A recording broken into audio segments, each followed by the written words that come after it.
Hey everybody, welcome to or back to my channel, My Kind of Stuff, and today we are going to talk about all the books I read in July.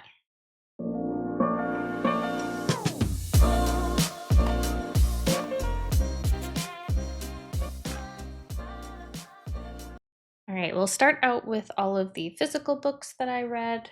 I finished up the Slaughter series by Sergio Gomez. I read Final Slaughter, which is the third book in the trilogy. I gave this one 3 stars. The first 2 books, I absolutely loved. I gave them both 5 stars. This one added some, like, supernatural elements that I didn't really love. I didn't think we needed them. I don't think they added anything to the story. In fact, I think they hurt the story a little bit. Um, but I do appreciate that we came, like, full circle. People that we met, in the first couple books are back in here, at least the ones that survived, and they are out for revenge against Ignacio. And holy cow, does this end in a ton of bloodshed. Um, it's a very slow build to get there, but once we get to, like, the final stand, the final moments, it goes hard. And things get wild, and I love me a final girl, and Noelle was a fantastic final girl. She is such a badass. She didn't let anything stop her from her mission, and even though the supernatural stuff wasn't my favorite, I think Sergio still did a really good job finishing up the series here. All right, another series that I finished up was the London Calling series by Alexis Hall. I read Husband Material. This was a duology. I read Boyfriend Material last month and absolutely ate it up. Again, this one, unfortunately, I didn't love as much. I gave it 3 stars. It wasn't terrible. I love the sarcastic humor. These two guys are so cute together. I love their banter. But this was just way longer than it needed to be. Not that much happened. I really disliked that there was like zero character development. Like, they have the same problems as they did in book one. They both just like don't think they're good enough for one another, and it. I don't want to spoil it if you're gonna read it, but just I was very disappointed at the end, um, because what I wanted to happen and what I thought was going to happen didn't. And that's all I'm going to say. Moving on. All right. I also read The Nesting by CJ Cook. Um, I gave this one 4 stars. I was very pleasantly surprised here. When I first started, I was nervous because it has very like slow burn gothic-y vibes, and that's normally not my style. I like my thrillers to be very fast paced, but this one did a really good job. It was so eerie. You couldn't tell what was really going to happen next because our main character was an unreliable narrator. uh there were like supernatural elements, and it just did such a good job with what it was for being a more like slow burn gothic kind of vibe. All right, I also read book one of the Hot and Hammered series, Fixer Up by Tessa Bailey. We all know I absolutely love Tessa Bailey. She does smutty romances so well. I gave this one 3 stars. I believe it's one of her earlier novels, and it definitely showed here. But I'm still glad I read it, and I still am going to continue with the series. Our main character here is a clown, and she just wants to be taken seriously by her family, and she wants to be seen as a beautiful woman. She wants to be wanted. And then we have our male main character. He was a Major League Baseball player, but he got injured, so he can't play anymore. He flips houses for a living, and her whole family does as well, but she's kind of like the outcast, the black sheep of the family because she's a clown. But she decides she wants to open up her own entertainment business, and she kind of falls for our baseball player, and he falls for her, and just seeing their romance kind of blossom and them both come into their own, because he's obviously like his career is totally changed now, so he's not confident with himself, she's obviously not confident with herself, so like seeing them help build each other up was really heartwarming.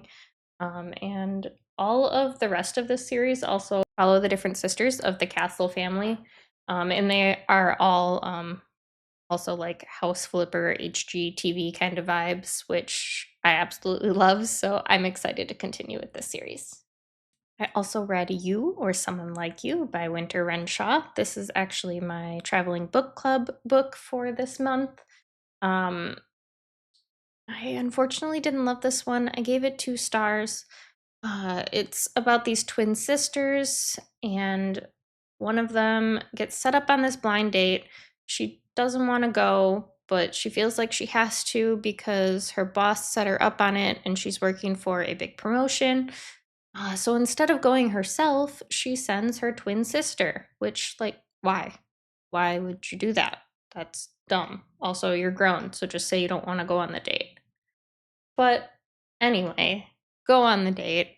It doesn't go all that well, but then they get set up on another date. So she has to send her sister again. And this just keeps happening and happening. And instead of like coming clean and being like, hey, we're catfishing you because I'm not really who you think I am, we just keep building on these lies after lies after lies. And it just got really freaking old.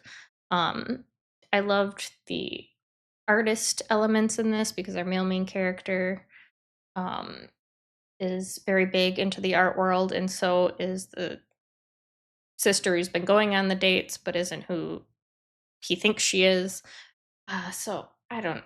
Parts of it were good. I liked the romance, but like I just couldn't get past all the stupid lies. So many. Like they just kept stacking up, and I just couldn't get past that. Now, I also read God of Malice by Rena Kent. This is book 1 in the Legacy of God series. Um, I ate this up. I read this as our book club pick for the Love and Horror Book Club, hosted by Jenny and I. The link to our Discord is down below. We read a dark romance one month, the next month we read a horror, and we'll go back and forth. So our August pick is I Was a Teenage Slasher by Stephen Graham Jones, and then the following month is going to be, I believe, Graves. So we've been having a lot of fun. This book, Jenny and I both devoured. As you can see, I went ham on it. It is quite dark, so again, if you think you want to read it, make sure you check your trigger warnings, especially for the first one, because the level of unhinged and dark things that happen, especially towards the beginning of the book, um, were a little rough to palate, and I could see how they would offend some people. But we follow Killian and Glendon, and I just loved seeing their romance blossom, seeing Killian really come out of his like hard, tough, scary shell just for her. It was really cute. But not only that, they did a really good job introducing all of the other characters that are going to be seen in the other books throughout this world. So each book follows a different couple. And we just did such a good job here setting everybody up, seeing how crazy they all were. Um, and I just can't wait to continue and see like how each of these guys is completely unhinged but in a different way. It was just such a delight, such a fun time. And that being said, after we read this within 24 hours, we immediately jumped into book 2, God of Pain. Again, absolute delight. This one is a little less stark than the first, but definitely has a lot of BDSM elements. So if that's not your jam, this might not be for you. Honestly, it's not really my jam either, but I don't have a lot of triggers. Like that kind of stuff doesn't offend me. I'm fine. It's whatever.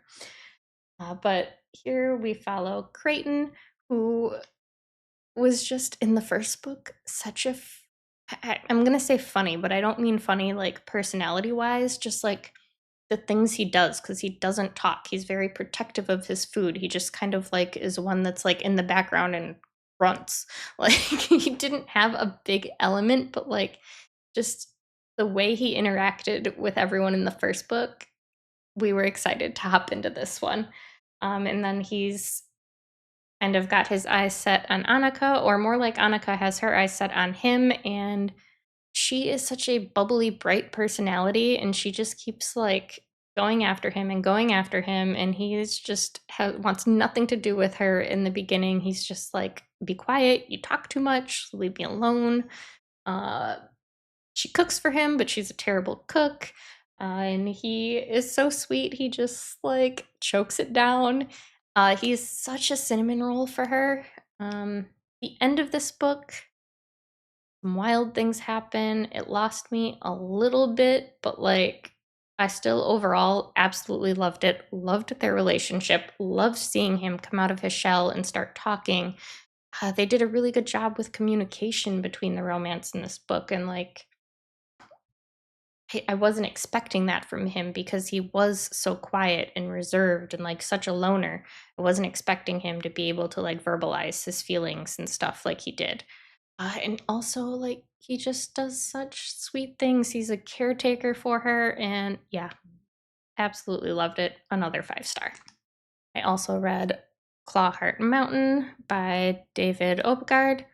Um, this one started off really slow for me. I ended up giving it 4 stars in the end, but I was quite concerned until about like the 3/4 mark of the book. This is about a group of teens that go up this mountain. On their way up, they find this armored van full of money and nobody around. So, what do? Because they're so brilliant, they steal the money. It's an armored van, it's monitored. What made you think you were going to get away with that? That was dumb off the jump.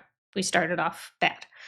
But anyway, they go up the mountain to this like old ski lodge that one of their friends like has the keys to, and now the people that whose money it is are out to get them, so they're chasing them down.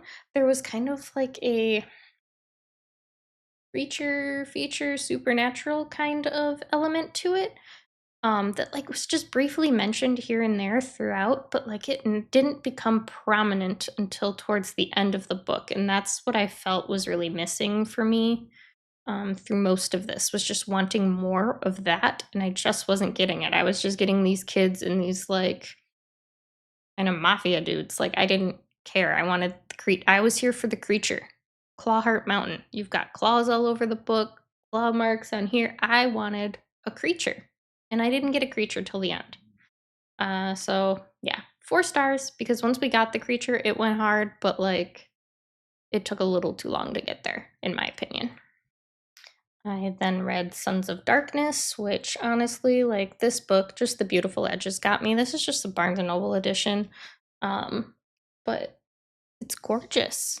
And I was told it's very like Game of Thrones esque, but honestly, I didn't really feel that. I was also told that it was like a grimdark, and I didn't really get that either. It just wasn't as dark and gritty as I thought that it was going to be. The plot was there, the plot was really good, but also the characters, I just didn't care about any of them. Like, I didn't care about following any of their plot lines.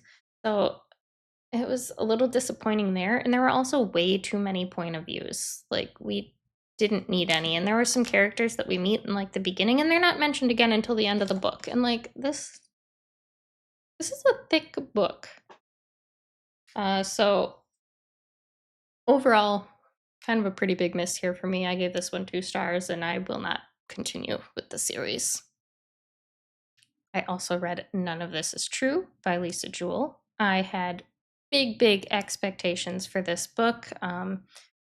I got this one from Book of the Month. It was one of their finalists for Book of the Month, or for like Book of the Year last year. And I ended up giving it 2 stars. It was too slow. Not enough happened. We follow like a podcaster who does all of these women's stories, and then this crazy woman who hates her life. Honestly, I don't really blame her. She's got these children that want nothing to do with her. Her husband is much, much older than her, and they've been together since she was way, way too young to be with him. And he kind of just like groomed her, I guess, more or less. Um, Come to find out a lot more unhinged things with between that and her daughters towards the end of the book, but like she wants to be in this woman's podcast and she's just like telling her all of these crazy stories about her life, and also like stalking the podcaster, and like it's just weird and unhinged, but like also so slow and boring, and I don't understand because like talking about it, it sounds like it'd be really fast paced and fun and interesting, but I don't know, just didn't do it for me. This was way too off paced in my opinion. I also read Funny Story by Emily Henry. I'm always nervous when I go into an Emily Henry book, and I don't know why. Like, she's only written one book that I did not like. I give this one 4 stars. Such a treat. Such a great summary vibe. I love all the little lemons and stuff on the side. So, our main characters in this book don't start off together. She is actually engaged to someone else. He is with someone else, but his girlfriend decides that she is in love with her husband and her, well, not her husband, her fiance, and he leaves her like right before the wedding for her male main character's girlfriend, and she has nowhere to go, so she ends up moving in with him, and their relationship just blossoms from there. It's very cute, very heartwarming watching them work through um, these issues together, because they both just feel really lost and sad and overwhelmed. It ends up turning into a fake dating situation because they end up getting invited to the other couple's wedding. And they're like, yeah, no big deal, we'll go, we're together, even though they aren't at this point.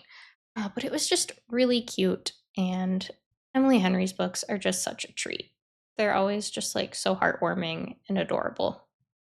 All right, and then let's talk about all of the books that I read on my Kindle. We'll start off with Devils Kill Devils by Johnny Compton. I actually got an ARC through NetGalley of this one, and I DNF'd it around 56%.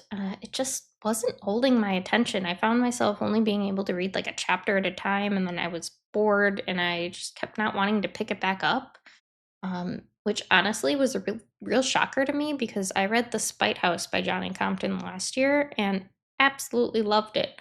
But the story in here just kind of felt like it kept meandering and there was just too much going on, and I don't know. I was just bored, sadly. And yeah, so not really rating that one because it was a DNF, but yeah, unfortunate. I also read Delicate Condition, by Danielle Valentine. That one is like a women's horror. Um, it I wanted to read it though because it is what the most recent season of American Horror Story was based off of. And I'm behind on that show anyway, so I figured let me read the book before I watch the season. I still haven't watched it yet, but I do intend to get to it soon. I gave this one 3 stars as well. It was a little long for me. Like the parts that were creepy, but it just sometimes felt like I was reading and I'm like, where is this going? Can we get to something interesting? Um, it's just about a woman who has a hard time getting pregnant. She finally does, and like all of a sudden there's all these weird things happening to her and she can't remember things, and there's like this weird cult element to it. It was a lot of fun. It had a lot of different things happening. Not an all-time favorite, but was still an interesting read. I also listened to The Teacher by Frida McFadden. This is my first book of hers, and I know there's a lot of controversy around her stuff, but I wanted to give it a try because I hadn't before. And Jenny from over at the Haphazard Book Nook had read it and was like, I need someone to talk to about this book. You need to read it. So I did. I ended up giving it 3 stars. The plot was a little simple. Like, you definitely saw everything coming, but it was crazy. The characters were insane. All of them. Not a single one was normal in the least. But I just like, as I was reading, I kept messaging her, and I'm like, oh my gosh, these people, oh my gosh, this, oh my gosh, that. And like, it's just so much fun. And I don't want to talk about it too much because I don't want to ruin it for anyone. I definitely think it's worth the read. Um, because it was fun. A plus for the characters. Unfortunately, the plot is what kind of hurt it a little bit here.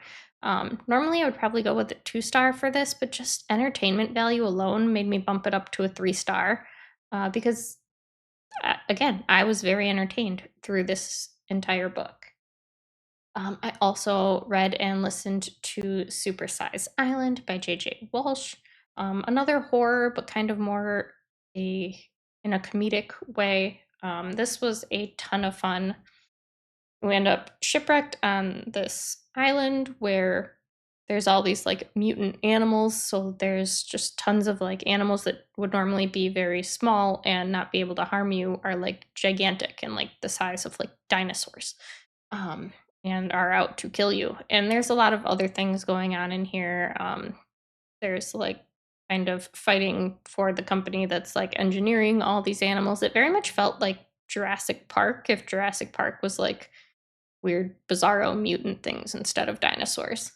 Um, but I had a ton of fun with that one. I gave it 5 stars, like easy 5 stars, and definitely suggest the audiobook. It was done so well. I also read Sidetracked by St. Abbey, which is book 2 in the Mindfuck series. Gave that one 3 stars. Not much happened in it. These are all novellas, so they're relatively short. So again, I'm not normally the biggest novella fan anyway. So the fact that it even got 3 stars for me is pretty decent. But I find it that they're hard to talk about because with being so short, it's so easy to give everything away. Um, but yeah, it's about a serial killer and she is dating an FBI agent. So you can kind of guess where that goes. Another book that I DNF'd was In the Wreckage, which is book 1 in the Metahuman Files by Haley Turner. Um, yeah, it just wasn't for me. I'm sure it might be fine. It was a male romance, but didn't the writing style just didn't do it for me. I couldn't bring myself to continue with it. I think I DNF'd around 22%. Which honestly, I normally try to give a book at least halfway, but I just didn't care. I couldn't continue with it. I was reading it because I'm going to Romantasy BookCon in February in LA with a bunch of friends, and Haley Turner was one of the authors that was going to be there, and I've been trying to slowly read through my backlist of authors on there that I hadn't read from before, so I find out if I want to meet them and get signatures and things. But unfortunately, that one was a miss for me. I also read Alice in Borderlands Volume 2. Um, these are probably all going to be 5 stars for me. Very dark, gritty graphic novel. Um, but I just love the world that they're in, all these trials that they're going through. I love a games element in my books, and it's done so well in this graphic novel series. Again, I find talking about like other books in a series are hard when you're not talking about like the first or last one, but it was such a treat. And if you like dark, gritty, brutal kind of stuff, I definitely suggest checking out the Alice in Borderlands graphic novel series. And I also read Upon the New Moon, which is a Headless Horseman romance novella. It's definitely more of a reimagining than a retelling. It is more modern day, but I absolutely loved it. I gave it 4 stars. I think it was a lot of fun. Definitely things happened in there that I was not expecting. There were some spicy scenes where I'm like, did we really just do that? Like we really just went there? All right, I'm here for it. It was a lot of fun. If you're looking for just a fun little smutty book, especially maybe around Halloween time, I definitely recommend. That was another one that Jenny told me that I should read. So I did. I also read Heartstoppers Volume 4 and 5. Um, both 5 stars for me. This series, definitely as it progresses, we get more and more into harder hitting topics. So we've moved on from like the bullying and the being afraid of coming out to eating disorders, depression, anxiety. Um, then in book 5, like, doing more adult things for the first time and wanting to have sleepovers together. And it's just, they're so cute. They're so heartwarming. I 1000% recommend you read the Heartstoppers graphic novels. Alice Osman just created magic within that world. They are just such a treat. I also got an arc from NetGalley of Come Out by Natalie C. Parker. I gave this one 3 stars. It is a horror that is YA and LGBTQIA plus. They did a really good job with the representation in here. I think the author did a great job talking about some like really difficult topics um, through these horror elements. The poor kids in this book, man, they go through it. But I really liked seeing them grow and learn to love and accept themselves, and it was just really heartwarming. I wish we would have leaned into like the horror aspects a little bit more because I feel like it was lacking. There were a few like creepy things happening here and there sporadically, but you didn't really get the big horror vibes until like the final kind of confrontation towards the end of the book. But I really like when horror is like set in reality, and this was such a fun read. I also read Falling Down, which is part 1 of the Boy in the Iron Box Amazon original series by Guillermo del Toro and Chuck Hogan. The story was interesting. I definitely think I want to continue with the series. I gave the book 3 stars. Again, my novella syndrome shines through here, and I have a hard time giving any of them more than a 3 star. Also, I had the audiobook for this, and it was rough. I could not understand the narrator at all. I tried slowing it down, I tried speeding it up. Nothing I was doing was making it coherent in the least. I gave up and continued reading it physically. Um, but again, I don't want to talk a lot about this because it's a novella, so I'm going to give things away. But it's about a group of guys that are kind of like this task force. They find themselves in a plane crash and abandoned in the wilderness. There's like this giant wolf attack, and then they find this kind of like mysterious building temple kind of thing. And that's kind of where the book stops. I believe there are going to be 6 parts to this series. This was just part 1. But I definitely do want to continue because I want to see where this goes. It kind of left off on a cliffhanger. And the last book that I read in the month of July was Dreadful by Caitlin Rosakis. Another 5 star read for me. This was fantastic. It's like kind of cozy fantasy, super funny. I loved the banter in here. Um, Little garlic festival that they had. I loved the descriptions of that. All of the characters are hilarious. We follow a dreadlord who doesn't really like. He wakes up, his eyebrows are gone, he doesn't know where he is, he doesn't know what he is, but he knows that he is in the dreadlord's castle and he's afraid he's coming to murder him. Um, find out he is the Dreadlord, and also that he has a princess captive in his castle. He doesn't know why he stole her. So the whole thing is just him being confused and kind of bumbling through and trying to figure out what the heck is going on. He doesn't remember being evil. He doesn't want to be evil anymore. So it's just trying to come to terms with like who he is, who he wants to be, how they get out of the situation that his past self got them into.